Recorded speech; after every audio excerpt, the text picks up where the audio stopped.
Havendo legal, dou por reaberta a sessão. Agora vamos proceder à eleição. Existem as cédulas que serão distribuídas, então constando a chapa 1 inteira em cima, seguida a chapa 2 com a candidatura a presidente do vereador Marcelo. Eu vou pedir aos vereadores que marquem com X ou com uma bola em torno da chapa que eles queiram votar, o X, né? Deposite na urna e possam declarar seu voto, né? Porque a lei orgânica permite ou prevê que o voto seja aberto. Então, declarar o voto, colocar a assinatura na urna só para efeito de conferência e arquivar aqui. Pela ordem. Bom dia, presidente, público, demais vereadores. Só para definir aqui também a ordem do debate, a gente vai votar antes e debater depois ou vai abrir para defesas? Não, acho que seria interessante um debate da defesa, 5 minutos, 10 minutos, para defender. O regimento prevê 5 minutos. Então está franqueada a palavra.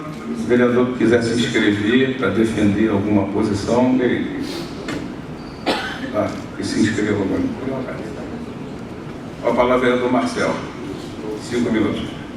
Bom, presidente, eu acho que a gente segue para o último período desse mandato, né?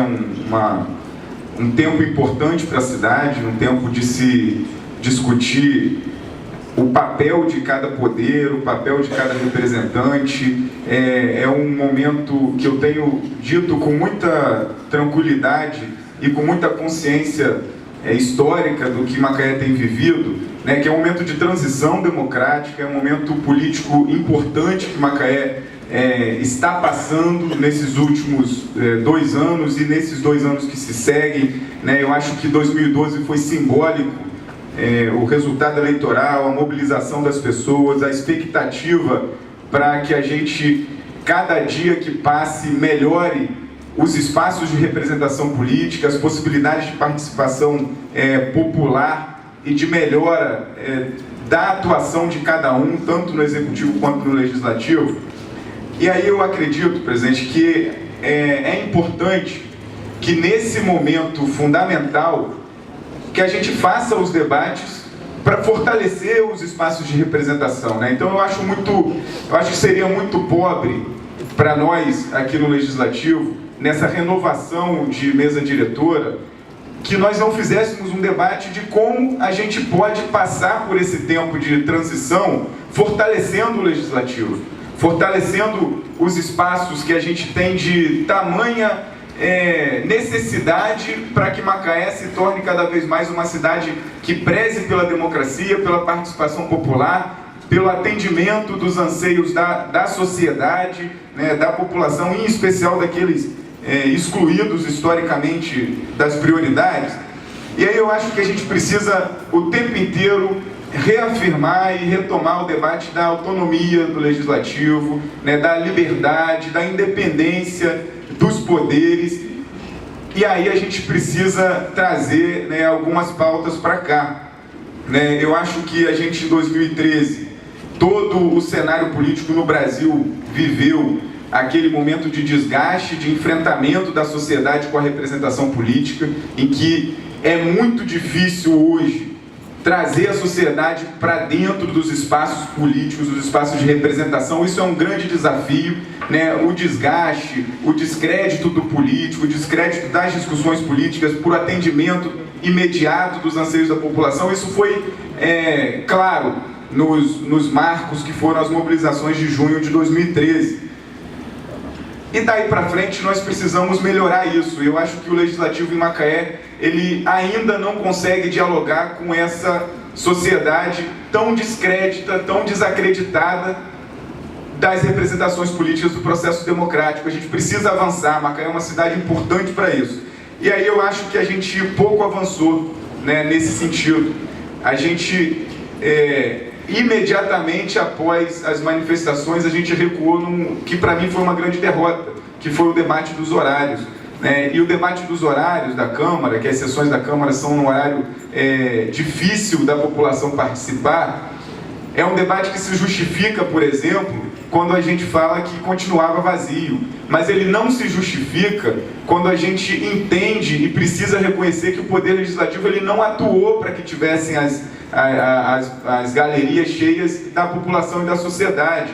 A gente precisa avançar, presidente, na consolidação, por exemplo, da Tribuna Cidadã, que foi um avanço, que é um avanço, mas precisa ser, de fato, institucionalizada, porque não é uma ferramenta simples qualquer, ela é uma ferramenta muito simbólica para a participação popular, para o empoderamento das reivindicações da população, e que não pode ser algo de espontaneidade dos vereadores, só vem quando quer, ou quase não vem. É importante estar aqui e discutir de igual para igual com aqueles que votaram na gente. É fundamental esse debate para a gente melhorar a forma de conduzir a democracia dentro dessa casa.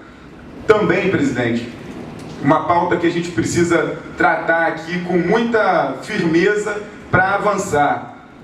Eu tenho cobrado desde o início e em abril do ano passado aprovei um requerimento aqui pedindo a anterioridade das pautas, que as pautas sejam antecipadas, que sejam disponibilizadas no site da Câmara para a sociedade e para nós podermos discutir o que vai ser debatido, o que vai ser votado, que consequentemente é o que interfere positiva ou negativamente na vida das pessoas, dos servidores, enfim. Eu acho que democratizar o acesso às pautas é uma bandeira importante, é uma questão que vale e muito a próxima mesa diretora tentar resolver. Também disponibilizar, presidente, no nosso site os nossos debates, os vídeos que a gente discute aqui, que a gente tem aqui as nossas votações. Os vídeos ainda não estão disponibilizados no site, foram 2 anos, e a gente não conseguiu solucionar essa questão que eu entendo que é simples, que é possível. Mais uma necessidade que eu acho que para a gente melhorar o legislativo a gente precisa discutir é dar conta de atender às reivindicações dos nossos servidores, né, dos servidores que precisam se aposentar, daqueles que precisam trabalhar com equipamentos, com condições melhores de trabalho. A casa ainda enfrenta problemas com os seus servidores. Nós precisamos entender isso como também prioridade, porque não cabe a gente discutir os servidores do Executivo se a gente não atende bem os servidores do Legislativo. Então nós precisamos também avançar nesse ponto. Convocar aprovados do concurso, em especial da comunicação, para que nossa linguagem para o povo, para que nossos mecanismos de comunicação sejam acessíveis, sejam de fato amplos, plenos, que a população entenda a linguagem. Então é importante convocar jornalistas, convocar quem possa melhorar os nossos meios de comunicação oficiais, para a população poder entender e acompanhar nosso trabalho. E aí, eu queria, assim, como última pauta para esses 5 minutos, eu acho que a gente também, presidente, nesses 2 anos não conseguiu colocar em prática uma reivindicação de todos os vereadores aqui, a Câmara itinerante. Isso foi talvez uma das grandes derrotas na questão da aproximação do Legislativo com a população, né? Então eu uso desse espaço, essa anticandidatura, né, para a gente fazer um debate importante, porque se a gente vota numa mesa diretora e não discute o que avançou e o que deixou de avançar do Legislativo, presidente, eu acho que tanto eu quanto o senhor entendemos que fica um debate muito pobre, fica um debate que esse Legislativo aqui tem condições de melhorar, de fazer o grande debate, discutir as pautas necessárias para o Legislativo ser de fato a casa do povo, ser uma casa com a dignidade e o tamanho que merece e que precisa do nosso cuidado e da nossa disposição de construir. E vou, presidente, só encerrar aqui fazendo um elogio à articulação política do governo, dos vereadores da bancada do governo, porque a formação da chapa que agora deve ser eleita, ela é uma chapa extremamente governista, e não preconiza a independência e a liberdade do Legislativo ante as pautas do Executivo, que são fundamentais. É a relação autônoma, respeitosa e independente que precisa ter. Então eu acho que foi essa articulação para a eleição um ganho do Executivo, e eu prezo aqui a necessidade da gente fazer esse entendimento para que a Casa Legislativa mantenha a sua independência, a sua liberdade e as condições de fazer o grande debate com a sociedade. Então eu apresento aqui essa anticandidatura, eu volto a dizer, e acho que o presidente Eduardo tem conduzido, presidente, aqui os debates na maior disposição da democracia. A gente tem tido aqui bons enfrentamentos, e eu penso que eu tenho pelo senhor um respeito enorme, mas acho que é fundamental que a gente faça o debate nesse momento de transição histórica que Macaé tem vivido. Eu acho que seria muito injusto para esse momento que nós não discutíssemos o legislativo nesse final de primeiro biênio dos nossos mandatos. Muito obrigado.